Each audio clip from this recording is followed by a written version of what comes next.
Okay, welcome to the International GP Recruitment Programme Broadcast 3.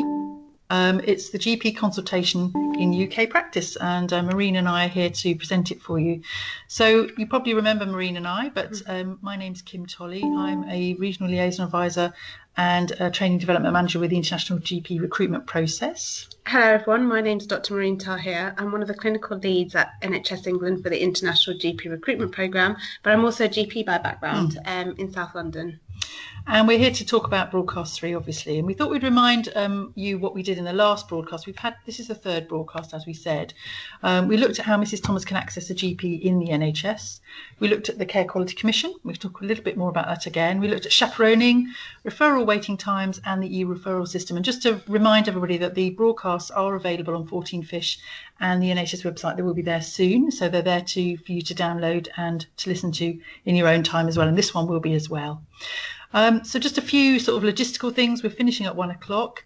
The recording, as I said, will be recorded and it will remain on the website for 6 months. Now, it's important you know that because obviously on the sidebar there is the discussion sort of part. And so it's just important that you recognise that any questions you put up on there will be on the website for a period of 6 months. And the next slide sort of talks about the general data protection rules for that, really, to make sure that you understand that. So please do ask questions as we go along. Maureen and I will try and answer them. We've got the lovely Nick who will read them out for us. And I think that's the most important thing to say about that, really.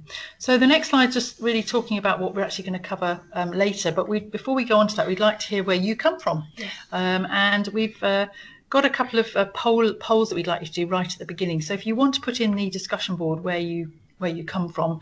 But if we could go to the first poll, which is really Layla, which is where you're living at the moment. It'd be really helpful for us to know if you are living in England, not in England, but working as a doctor, if you live in the EEA or outside the EEA, or you're in fact from a recruitment agency. So please do poll and do click on the ones that are from you. I see we've got somebody from a recruitment agency there. Welcome. Welcome. I saw Head Medical. I think I saw ID Medical there as well. But if there's anybody else around, if it doesn't mind just popping on your voting, we'd be really grateful. It just gives us some really background, doesn't it? And we can think about who we're actually presenting to. Because Kim, I know I've met a few people who in fact are already in England and hadn't really thought about this before the programme started, but they're perhaps working here in A&E locuming. So it's really interesting to find out where you're all from. Yeah, but thank you very much. Lovely. Okay, I'm going to go to another quick poll as well, if you don't mind. And that poll is sort of talking about where you are on your international GP recruitment journey. You know, are you interested in applying? I know that from the last broadcast we had about 4 or 5 doctors who actually were interested in applying, and we were able to signpost them to the NHS England website. And that was just really useful, I think. And it's useful to have those contacts because we'd like to promote more doctors to apply to the international GP recruitment process. So to see if anybody's waiting for an interview, and I know you do a lot of interviewing, particularly you do that in London, Maureen, absolutely. Don't you? So you might be waiting for your first interview or be having your second interview. You might have had your second interview and had your offer awaiting a placement, or you might actually be on the IGPR programme. So I know it might be daunting, but it is all anonymised, so please do click on the one that applies to you. It just be really helpful for us. Sounds like we've got quite a few curious people and people in recruitment agencies, which is absolutely fine as well. And somebody's already on the preparatory phase. So thank you very much. That's really helpful. So we'll go back to our slides if you don't mind, and we'll talk a little bit about what to expect in this broadcast today. So I think the slide will come on very, very quickly for you. There we go. It's coming on now. So our next slide is actually to remind you about the GMC app. It's really important to let you know about that as well. So remember to download the app. We have talked about it. We've promoted it every session we do, but we will be talking a little bit about that later on. So don't forget the GMC app. Before we start, what we thought might be really useful is just a bit of a reminder on some interesting reading and some websites that might be really useful to do a bit background reading on before you start the next broadcast. I think the first thing that I'd like to sort of point out really is the King's Fund. We talked a lot last time about the NHS and how it was funded, and it is complicated. We talked about that in broadcast 1, didn't we, really? Yeah, and those of you who are already in the UK or working in England in general practice will know about the GP contract that we spoke on broadcast 1, and how that's all changed. And different things that are coming into general practice as a result of the revised GP contract. So that's all in broadcast 1. So please, if you haven't had a chance to have a look or weren't able to dial in, please do go to 14 Fish where it is at the moment. So if you type in 14 Fish IGPR into a search engine, it will show up. And I wanted to talk about this fantastic free online course. The King's Fund also have got a course called the NHS Explained, how the health system in England really works. It's not available right at the moment, but you can sign up, and we will send you the link after the presentation. Sign up for the free online course. You can register your interest, and then as soon as it becomes available through the King's Fund, they'll let you. It's a 4-week course. You only have 4 weeks to do it, so you've got to keep up with it, but it actually is really, really useful. So a fantastic free online resource available for you. Remember in Broadcast Tour we talked about the reception area. We actually talked about it in your practice, Maureen, didn't we? And we saw and spoke to the receptionist. I just wanted to did a bit of research really about the Patients Association, and thought you'd like to know what patients think about reception areas in general practice. The Patients Association is a really important sort of organisation. It's a charity which represents the views of patients. And they did a report actually in January this year, so a couple of months ago. And they asked patients, they did focus groups with patients and asked them what they wanted out of their GP premises. I've just picked a couple of, it's about 6 or 7 pages long. It's a really good report to read. They talked about better signage and knowing which room to go to, because I think it's quite complicated in GP practice. When you sit into the waiting room, you're not sure where to go. They felt concerned about confidentiality, and I know it's something that we've talked a bit about, Maureen, isn't it really? And they talked about difficulties moving around the building in wheelchairs. So they made some recommendations, and I thought they were actually really, really useful. But I thought we'll talk about those in a second, but they asked patients what changes or improvements they would like to see in their GP surgery building, so the physical building. I think this is quite interesting. In actual fact, a lot of patients actually didn't want to see any changes. And there was a comment which I thought was really interesting that said that patients actually feel that this is the NHS and they're grateful for the services that they have, which I thought was, And I think there's something really familiar about your GP practice. So you might be registered with a practice as a child, you might, get married and have children, and your children registered there, you go there with your baby, you go there for all sorts of things, and you go on a bit of a journey with your GP practice. So it's almost that the premises become a very familiar place for you. So I know, the premises for different GP practices vary across the whole of England, but there's something quite special about each one of those. So have a look at where you are, and talk to the staff about how it's changed. Accessibility's improved, for example, so you might find a lift in a practice that there wasn't. But it's quite an interesting part of general practice, and if you ever become a partner in a practice, the GP building is actually going to be quite an important thing for you to understand. And I think here this was interesting. The report sort of looked at what the future might look like. I think everybody agrees that GPs should be local, obviously, but they should be bright and inviting. And I think we saw a practice that it was quite a bright and inviting waiting room. But the confidentiality is a real issue. And I know in a lot of GP practices, Maureen, I'm right in saying that the reception area has like a line. Yeah, so we have that in our practice. So we have a line, it's about 1.5 meters from the front desk to try and ensure some confidentiality. We have lots of signs up saying, please respect other patients' confidentiality when talking to receptionists. So stand behind the line. And also, for example, we've moved our receptionists and admin staff who answer telephones outside the reception area, so in a separate room, because we recognise actually you as a patient you could hear conversations on the telephone. So I think lots of different things are being done as we recognise some of the issues that we have in GP premises. But it is difficult in structural, when you're dealing with some of the premises are older buildings, and it's much more difficult to make those changes, isn't it really? So Wi-Fi, most NHS buildings nowadays will have free Wi-Fi, and some of them have computers within there. I know yours has a computer. Patients can look up health promotion, health advice, can't they? And I think that's the way general practice is going. We need to encourage health, patients to self-manage and health promotion, and having a TV screen running some useful sort of videos about different aspects of health, such as diabetes and weight loss, and having access to the internet for our patients is really important. Yeah, and the environment needs to be adapted and made sure. Obviously, accessibility is really important for disabled and long-term conditions such as dementia. And also, I think it came up in the last slide, but parking is always a problem. I think schools and medical centres are always a problem with parking. So parking always comes up as an issue that things can improve. I think the next slide is a really important one as well. I think we talked about the Care Quality Commission last time, and certainly this is a really good booklet to read, What to Expect from a Good GP Practice. I think it's really a really nice one that I wanted to mention to you. And the next slide is actually a patient survey. So the patients every year have an opportunity to do a patient survey. It's a national thing. Your local practice will also have their own patient survey, but this is a national one. And I think it's quite interesting that 84% of people who come to GP practice are happy with their experience, which I think is pretty good. I think interestingly, 54% of people say that they want to choose which GP to come and see.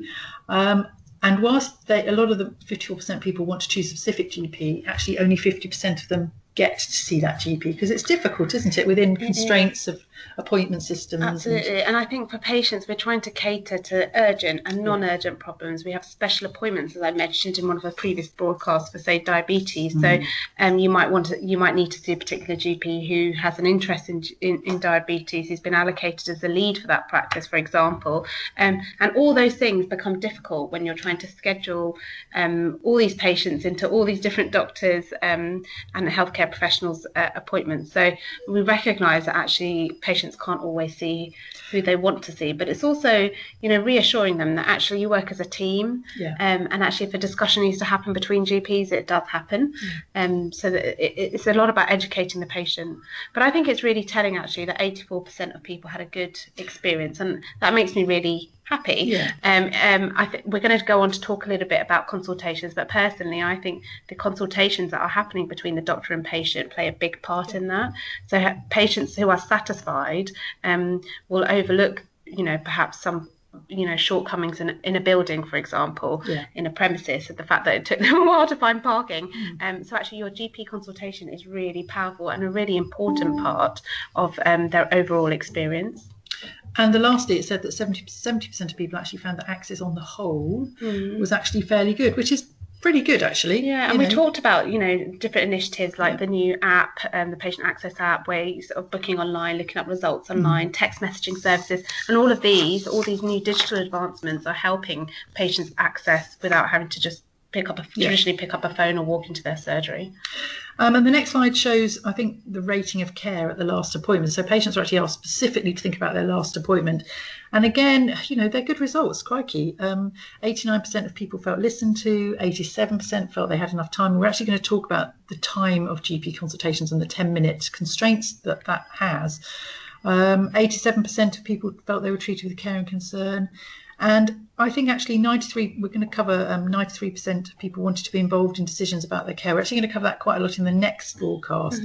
But that is really fundamental to patients being involved in their care, isn't it, and decision making. It's really important, and we're going to talk about that in the next broadcast, but also touch on it when we talk about consultation models in this broadcast. So it's not all good news in the NHS, but those are some of the good news stories, which I think is quite nice. But all of that data makes me quite proud to be a GP, and actually yes, general practice in England can be stressful, but actually it's quite rewarding when you see results like that, and actually patients are satisfied on the overall.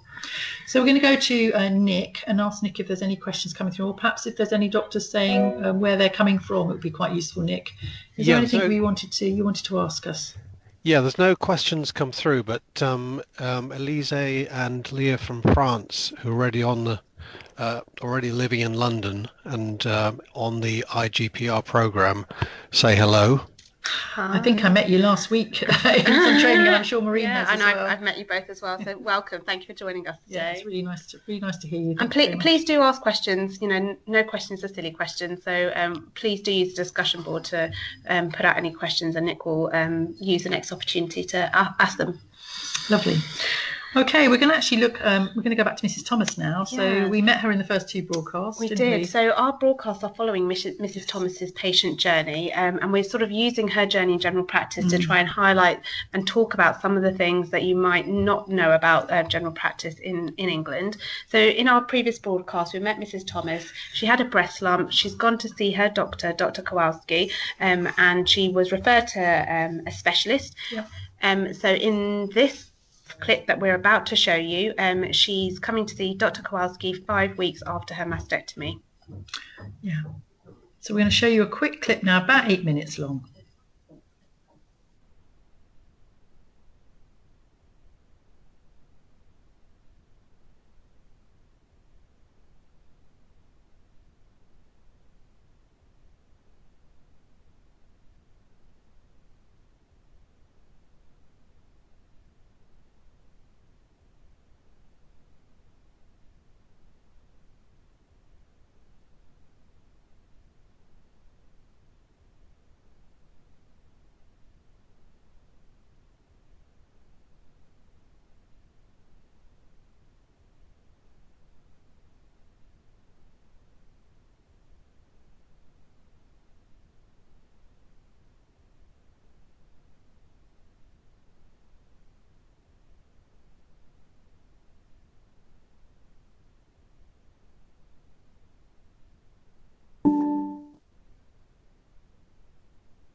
Okay, so thank you for listening to that video. All these videos are available, and we'll send you out a link. So if you want to have a look at it again, then please do. But we're going to talk a little bit about the consultation. So I feel like the foundation of general practice is all to do with the relationship we have with our patients, and how do we establish that relationship? I think that's through effective consulting. And I think because we recognise this and actually realise that the consultation plays such an important part in the overall experience that a patient will have, lots of work has been done on developing some consultation models. So consultation models, they look at the consultation in slightly different ways. So some are more task orientated, so they've recognised actually there's certain things that you need to achieve in the consultation, and they'll focus on that. Some are focused on time and how the consultation moves through time, and some work on establishing a really good doctor-patient relationship by looking at the patient's perspective of the consultation. And these are the four. There's lots of different consultation models, but these are the four that I have spent most of my training and life as a GP revisiting and learning about. And the Calgary-Cambridge consultation, I feel, is probably the one that the Royal College of General Practice use most when they're trying to develop mark schemes. So, for example, if you have a simulated surgery, or what we call a clinical skills assessment, which is a range of consultations when you're assessed, I think that the Calgary-Cambridge consultation model probably mirrors quite closely the mark scheme. So that's probably one, if you're going to go and read, I would go and read about. But I will just spend a couple of minutes, if that's okay, just telling you a bit more about that model. So the Calgary-Cambridge model has 6 components. The first one is initiating the session. So in the video that we just saw, Dr. Kowalski, she's met Mrs. Thomas before. She already has a relationship with her. And I think it's quite important to recognise that. So when you meet a patient again, sometimes you might not actually remember them or recognise them, but we're lucky we have our notes. So I will quickly have a scan of the notes before the patient walks in, and to remind myself of why they've seen me in the past and why they might be coming to see me again. And a simple phrase like Dr. Kowalski used, like "good to see you again." It's nice, isn't it? It forms a really, it's recognising that she's met her before. Absolutely, and it helps with establishing that rapport again. It's quite important to identify the reason for the consultation, and I'll talk a little bit more about that when I talk about how I conduct my 10-minute consultations in a minute. But the next part of the Calgary-Cambridge model is gathering information. So this means exploring the patient's problem, but remembering actually what is most important is a patient's perspective. So it's very interesting what Mrs. Thomas straight away, didn't she? She talked about wanting to get back to normal, wanting to get back to work, wanting to talk about that. So she'd obviously been interesting. She'd been sitting in the waiting room thinking about that, hadn't she? Yeah, and actually, do you know, even being a patient myself, and I'm sure you've all been in this position before, you do sort of write a script in your head of what you're going to say when you go into the GP, because you recognise actually time is a limitation, and you might be stressed about what you need to say. You might be worried about whether the GP is listening or understands what your problem is. So the patient's already started their consultation journey with you in the waiting room, and it's really important to remember that even when you might be running late, or you've got messages coming in from admin, or you might be duty doctor. Just remember what it's like for the patient. And I think these models really lend well. They really lend well to remembering that the patient is the centre of all the consultations. So the third part of the Calgary-Cambridge model is about building a relationship, and this doesn't have to be through verbal communication. So we've talked about how using empathic statements and saying "good to see you again," reminding the patient that actually you do know them already and you've been on this journey with them already. But it's also about using non-verbal behaviour. It's the way she sat, wasn't it? Yeah, the way she was very open. Yeah. Yeah. So mirroring, turning your chair, direct eye contact, sometimes if it's appropriate, a hand on a hand, if it's something very very emotional that you're talking about. All these non-verbal cues patients pick up on. It's quite difficult, isn't it, when you've got to look at the screen, because you've got to look at your screen sometimes to get information about what medication they're on. It can be quite distracting, can't it, really, for patients? Absolutely. I mean, everyone's got their own style and technique, but I do move my chair around, and because we're lucky to have swivel chairs, actually it's very quick to say, I'm just going to quickly have a look at your medicine, so they know that actually you're not removing yourself from the discussion that you're having, you're just referring to something that you need to see to progress that consultation. The fourth part of the Calgary-Cambridge model is about providing structure. So I'm going to talk about the structure that I have, which is largely based on these four models, but just putting out to the patient that actually the consultation is going to go somewhere, and that there is going to be an end point. So, for example, Dr. Kowalski will say, "I can help you with that. We can talk about that and sort that out for you." So the patient is reassured that they're going to get something from the consultation. And then I think the most important part of this model is about the explanation and planning.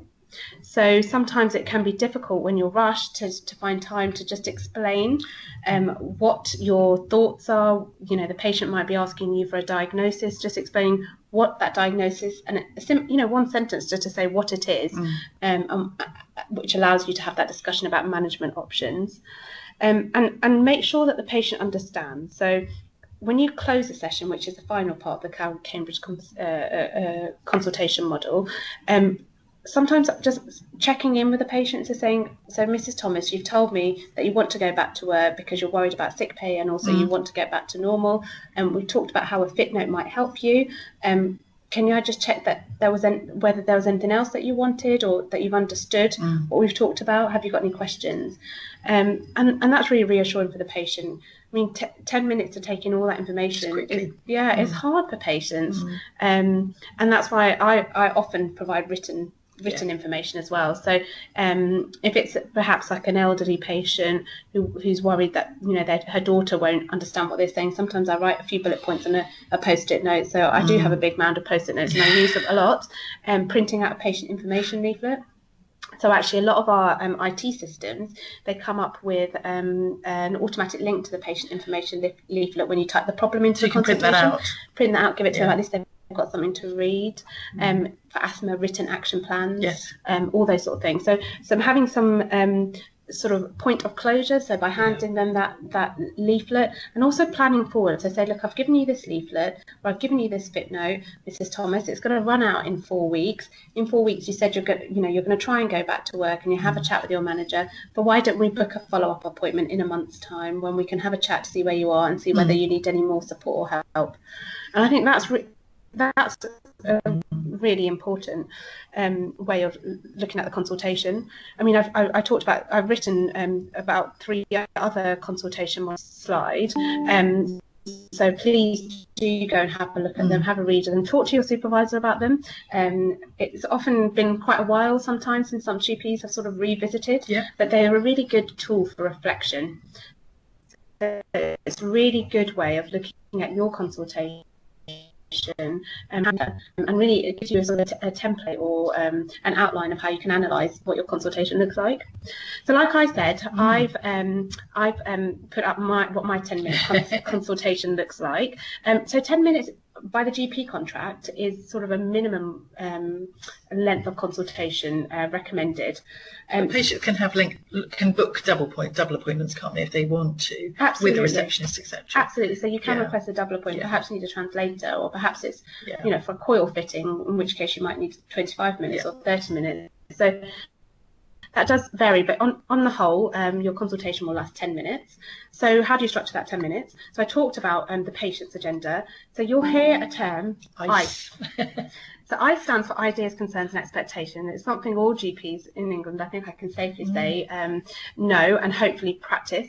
So just breaking it down. So for example, Mrs. Thomas' ideas were that she doesn't feel normal and she wants to get back to work, and she's not quite sure how to do that, and she's also worried about sick pay. And her concerns are that actually going back to work, she's going to be worried about feeling tired and about the commute and the long days. And her expectations might be that you can sort of give her some advice about how she might do that, or whether she should even go back to work. And I think if you don't manage to cover these quite early on, sometimes the consultation can become quite difficult.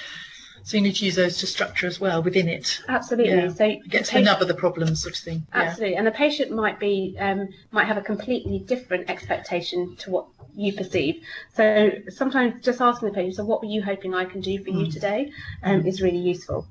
And then I use the golden minute. So you'll see that when Dr. Kowalski in that video welcomed Mrs. Thomas, she allowed her to speak for just over 60 seconds.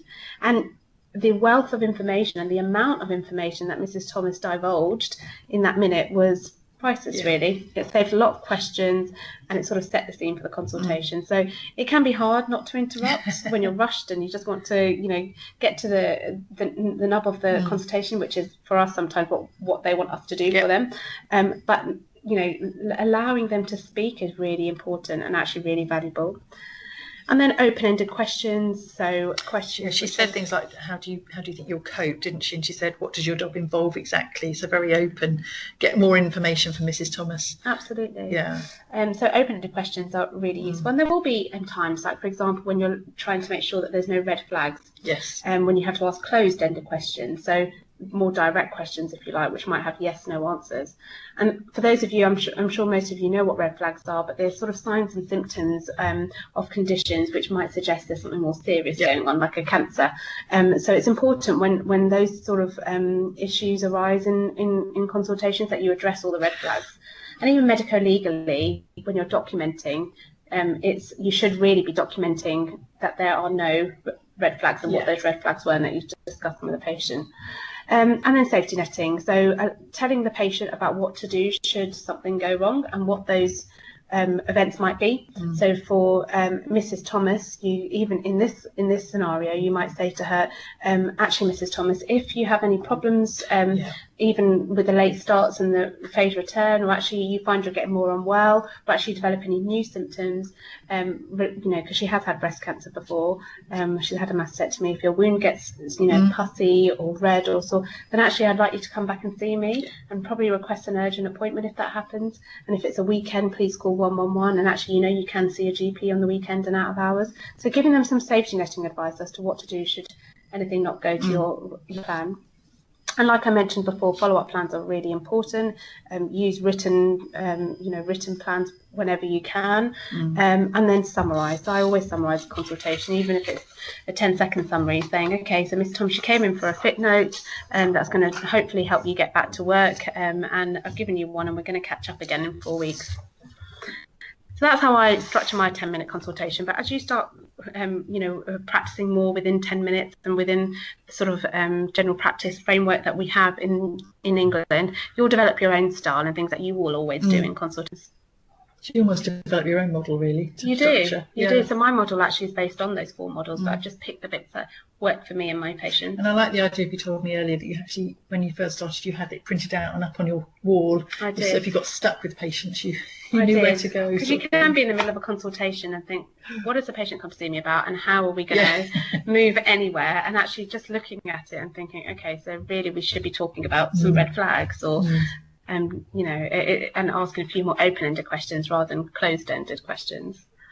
Okay, so I think we wanted to give you some pointers for how you could improve your communications and consultation skills, really, didn't we? Yeah. So work-based activities. I know, Maureen, you do this a lot. Video. When you were learning, you used to video your consultations. Yeah, so video them, and then you can sit down with your supervisor and colleagues and just analyse them again using perhaps some of those models that we know about. Your supervisor might want to come and sit with you in a surgery, which I think is really valuable. Can be quite daunting, but actually you get a lot of useful feedback from doing that. Looking at random cases with your supervisor or colleagues, reflecting on cases. So reflection is a big part of our sort of practice in the UK as GPs. We're going to talk hopefully in a further broadcast about the importance of reflecting and how that is incorporated into your professional development and appraisals and revalidation.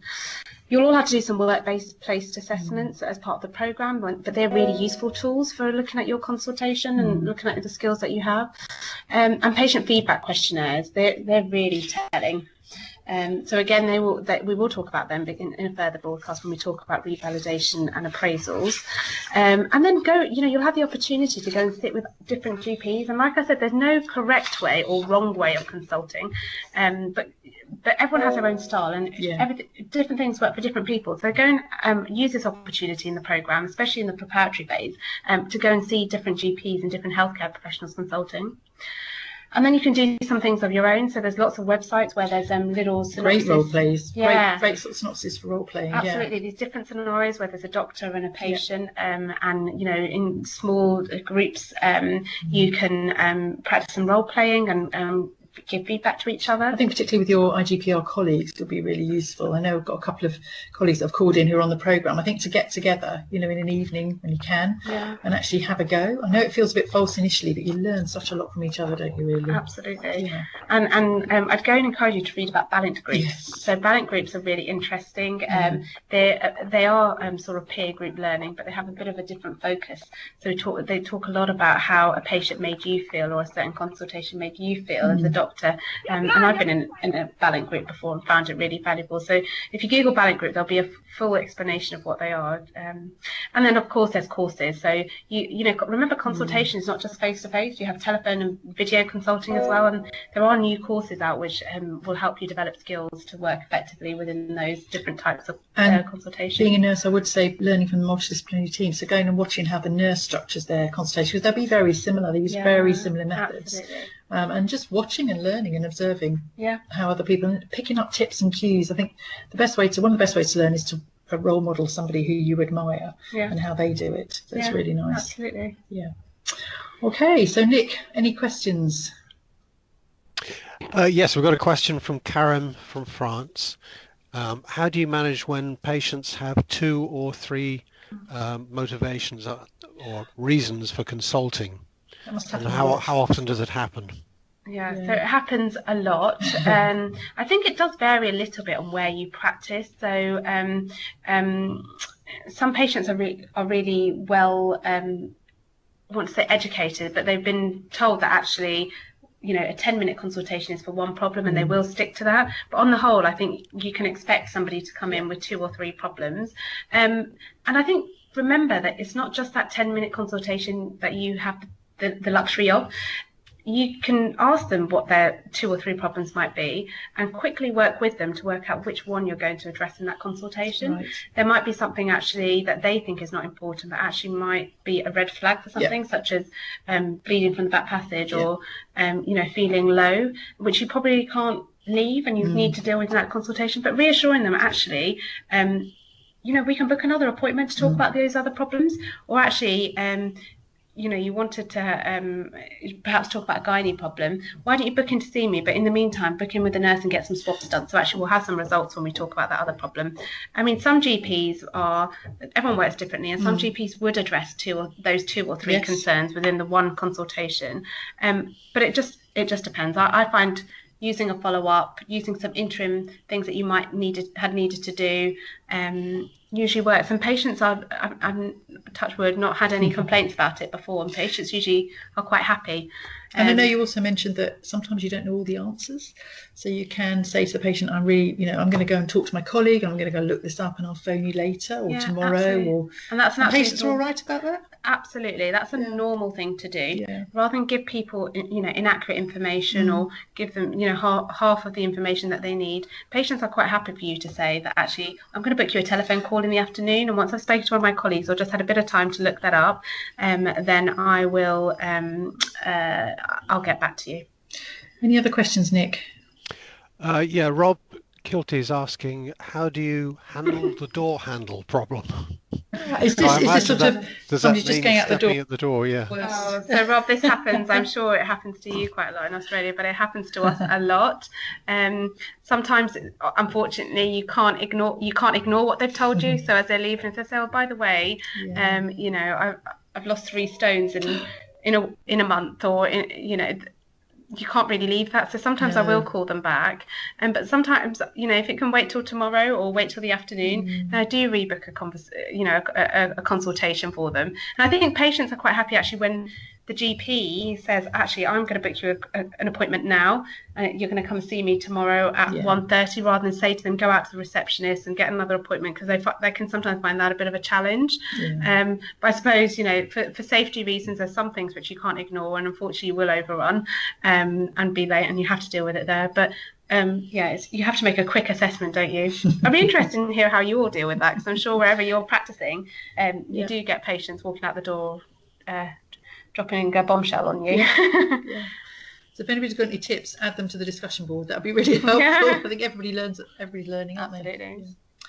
Okay, we're going to go on now to the GP's role in a patient returning to work. Now, Mrs. Thomas is talking to Dr. Kalowski and wants to return to work. And actually, we were talking about returning to work. Work is a really important part of people's lives and actually has a huge impact on people's mental health, mental well-being.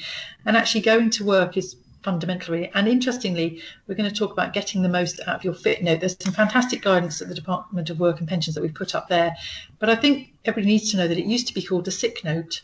So we're trying to get away from this sort of negative image of people being sick, which everybody is obviously, but it's about helping people to get back to work. That's really the most important part of it, isn't it, Marie? Absolutely. And I know the fit note might be something that a lot of you are not familiar with, because I do know it is quite unique to England.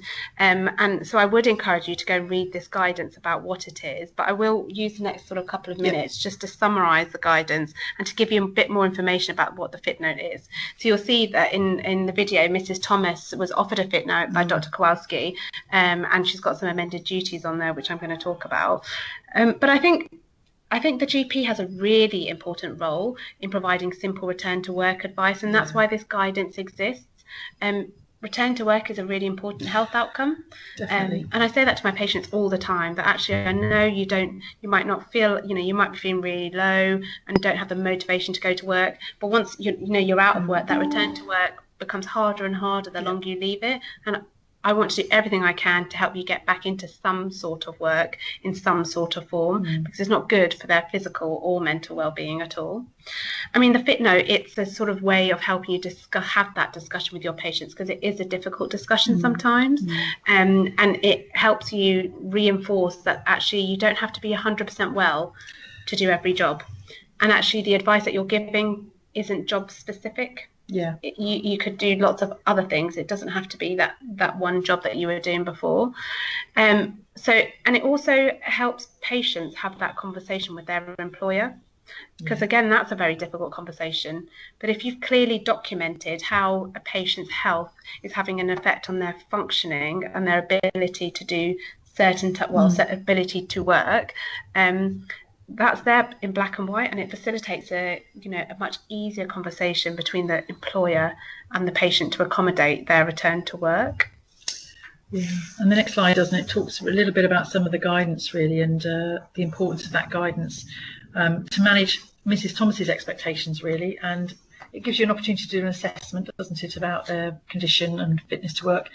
And I think we've already talked about also thinking about how she might be supported to go back to work, because that's, it's important. If you've had an operation, or Mrs. Thomas had a mastectomy 5 weeks ago, it's had a massive impact on her, not only physically but her mental well-being as well, and how you as a doctor can support her in that. Yeah, and again, that fit note, it works as a sort of tool or a prompt, if you like, for you to actually give her that information and signpost her to all this other support that is actually out there, but you may not have thought of, or the patient may have not thought of.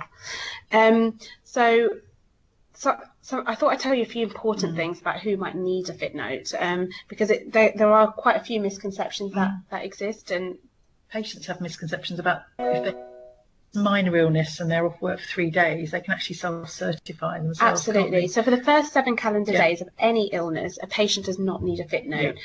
They will be asked by their employer perhaps to sign a form called the SC1 form, because they can self-certify to say that they've been unwell for the first 7 days. So if a patient comes in and asks for a fit note in the first 7 days, you don't need to issue it. Legally, it's not required.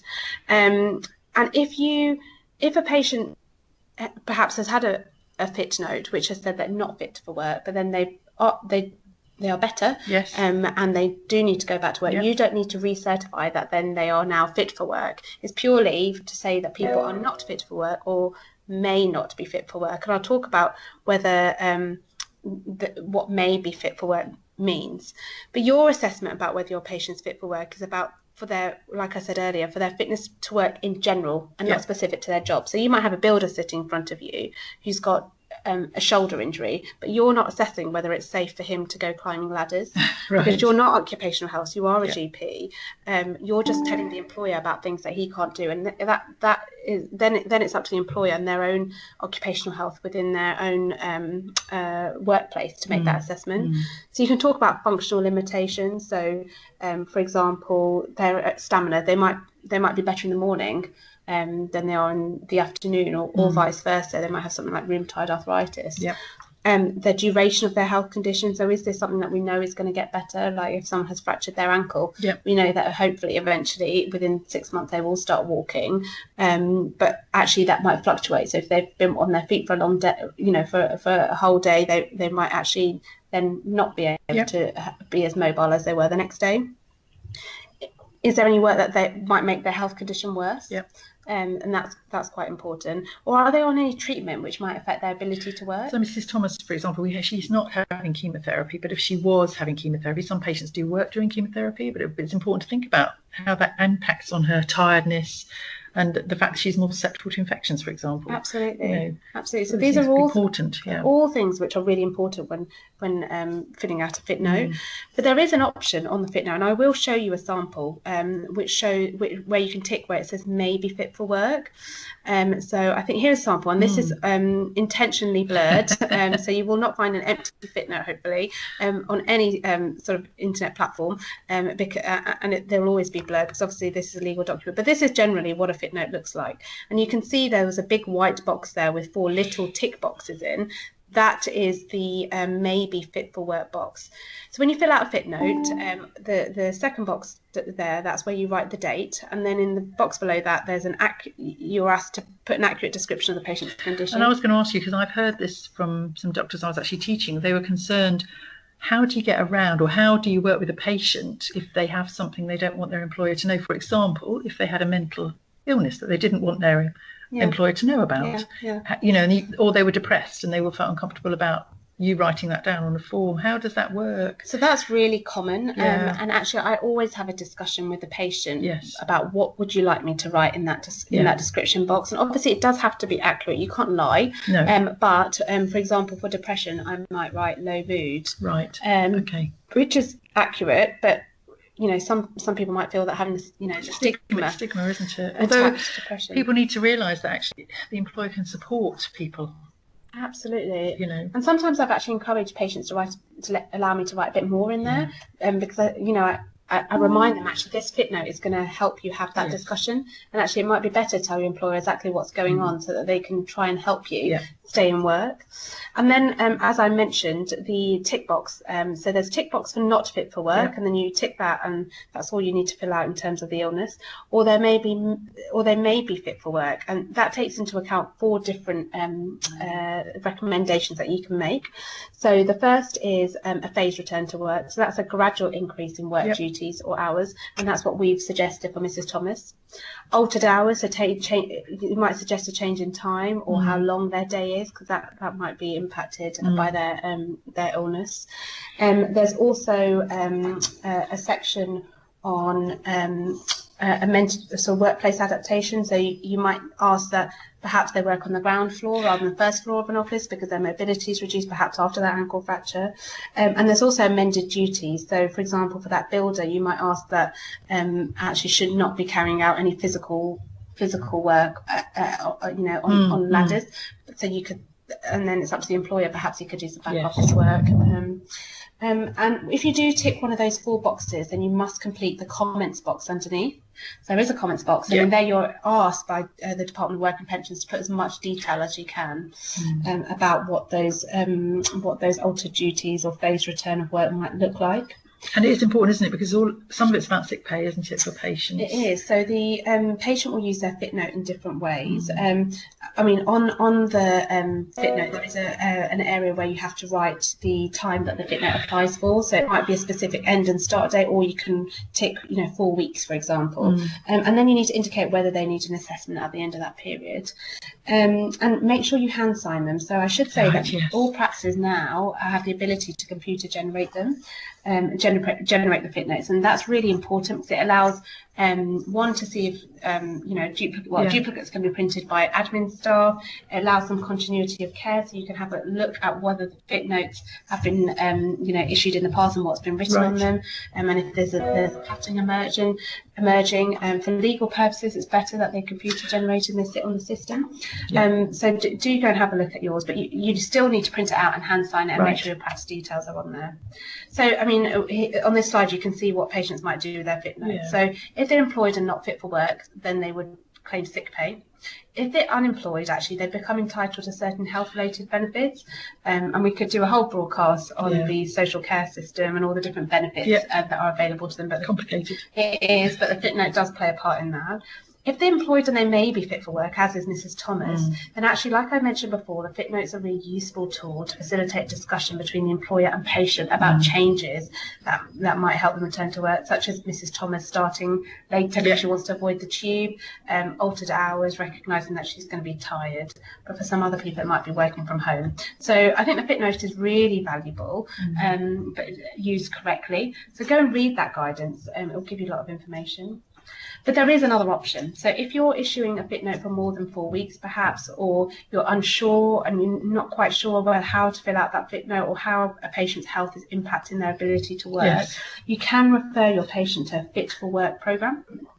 There's an excellent website, www.fitforwork.org, and also an advice line which you can call. And what they will do a bit more of a thorough assessment, because we're not trained in occupational health unless, some GPs are, but most GPs aren't. But they will do a more thorough assessment and they'll devise a return to work plan, and that takes the place of any more fit notes. So you won't be asked for to issue any more fit notes, and they'll have techniques and different tools strategies to try and facilitate return to work. Because, like I said, we know that it's a really positive health outcome, and it's better for the patient in the long term if they return to work. And hopefully Mrs. Thomas will return to work. We might see what happens later. Absolutely. Yes, definitely. So you'll see. So we're actually going to just play a very quick video and listen to what Mrs. Thomas thinks about after the consultation.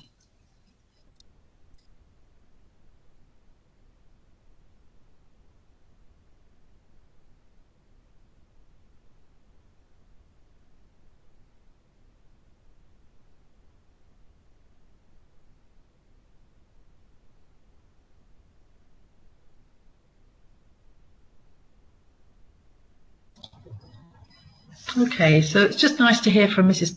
Thomas, isn't it, about how she feels that relationship. And I think the best interest comment's really important, is it really? Because you have her best interests at heart.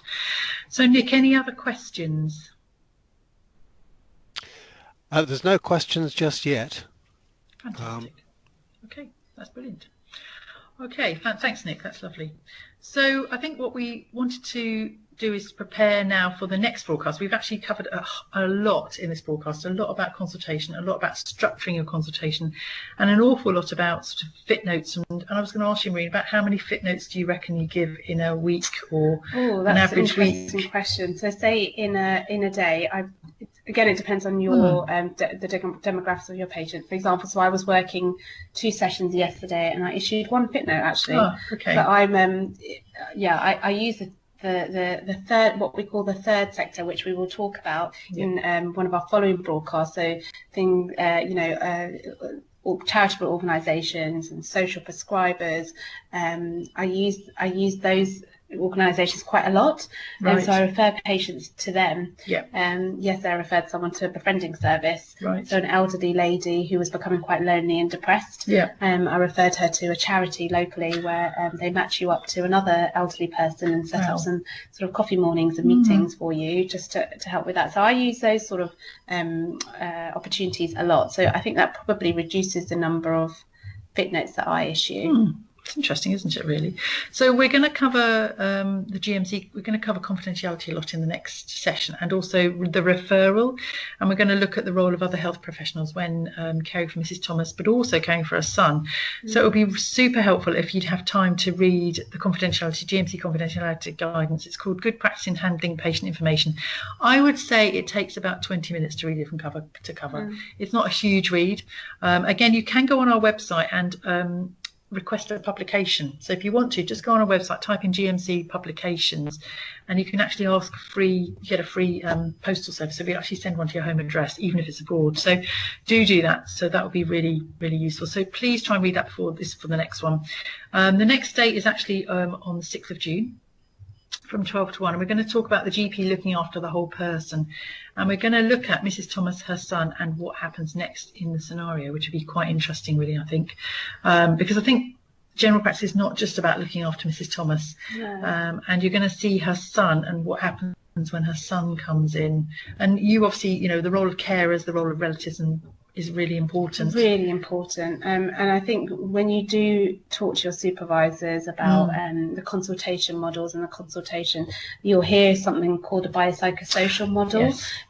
You'll hear about that, and that's about considering the patient as a whole. So considering what impact their illness or their health is having on their living, their people around them, the home that they live in, the work that they do, and actually the people around them are really important, especially in cases like this, where actually they might require some care later on in life. So I think that's one of the things I love about general practice, is actually you get to know families. The other family member might not be one of your patients, but actually they're a relative of your patient, which for me is as important.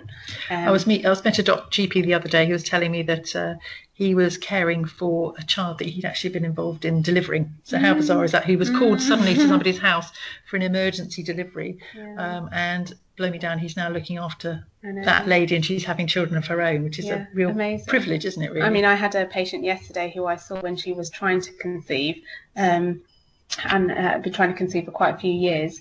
We did a few simple things, putting on thyroxine, interestingly, I was doing her 8-week baby check yesterday. So it's great when you're in a practice and you see patients on their journey, meet people like Mrs. Thomas. It reminds you why you became a doctor. And that's a real privilege, isn't it, really? Absolutely. And I know some of you have asked about where the broadcasts are. Yes. Like I said, they will be on the NHS England website very soon. The second one will shortly be up on the 14 Fish website. I know the first one's there already. So in a search engine, if you type in 14 Fish and IGPR, that will take you to a direct link to the broadcast. If you're interested in looking at Mrs. Thomas's video, they're actually on YouTube. Yes, we can send them the links, can't we? We'll send you the links. So if you want to watch the entire journey, then please do. And actually, I'd like to plug our 360 virtual reality video. So actually, you can be in the room with Mrs. Thomas. Yes, you can. So we will send you instructions on how you can access Mrs. Thomas's patient journey through virtual reality.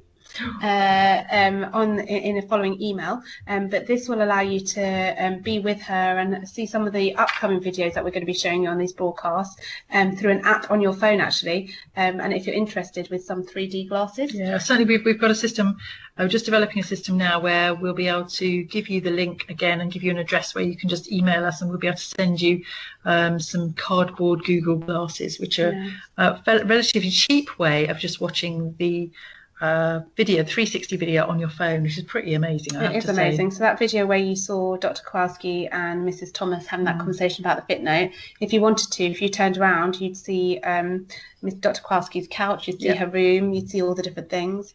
You can look around the waiting room. You can meet a pharmacist. So we will send you all those instructions. And, you know, before the next broadcast, before the 6th of June, why don't you all have a go on the virtual reality video, meet Mrs. Thomas, be in the practice, you know, write down any questions that you have, ask me about them, be there about the premises. We've talked about the GP premises today. So if there's anything odd that you can see, and have a look around your waiting room. Yeah, and I challenge you, we have some interesting things in our waiting room. So have a look, and then let's talk about them in the next broadcast. Yeah, that'd be really nice. So we will send you all links, and all the information we've got. We'll send it to your emails that we've got. But we want to ask you finally how you'd rate the broadcast. It's really useful for us to know whether you think it's good, either good nor poor, or very poor, or you don't want to vote. That's fine as well. So it's really helpful for us to know that, and it gives us sort of clues to the fact that, are we doing the right thing? Some of your comments, I'm just glancing at some of your comments to say, and they're really nice. So thank you for being so positive in your comments. We hope that you're enjoying it. We're certainly enjoying talking about GP practice and introducing you to Mrs. And the last question is whether you feel that this broadcast has helped you integrate into the NHS. Now, I know that's difficult for some of you because some of you aren't yet on the IGPR programme or not, but it's really useful again for us to think about, because that was the aim of these broadcasts. Was really, we recognised from the pilot schemes of the International GP Recruitment Programme was that some of the things that were concerning you were the NHS and how it worked, and also the GMC guidance. So that's why we keep referring to those things in the programme. And absolutely, and like I keep talking about, the programme is fantastic for integrating you into the NHS, the International GP Recruitment Programme, which has a preparatory phase where you are really well inducted into your practice and into your local sort of NHS community, is just so invaluable.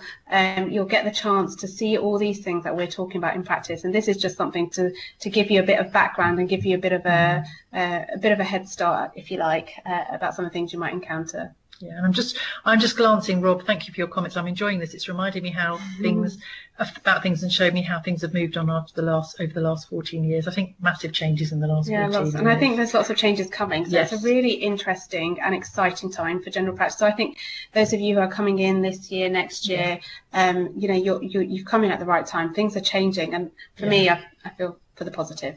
Yeah, and it's a real privilege. It's been a privilege with you today. We've really enjoyed it, and we look forward to meeting you again in June. As I said, Maureen and I are really happy to take questions. If you're worried about anything, just email us. We're very happy to answer your queries, questions and concerns.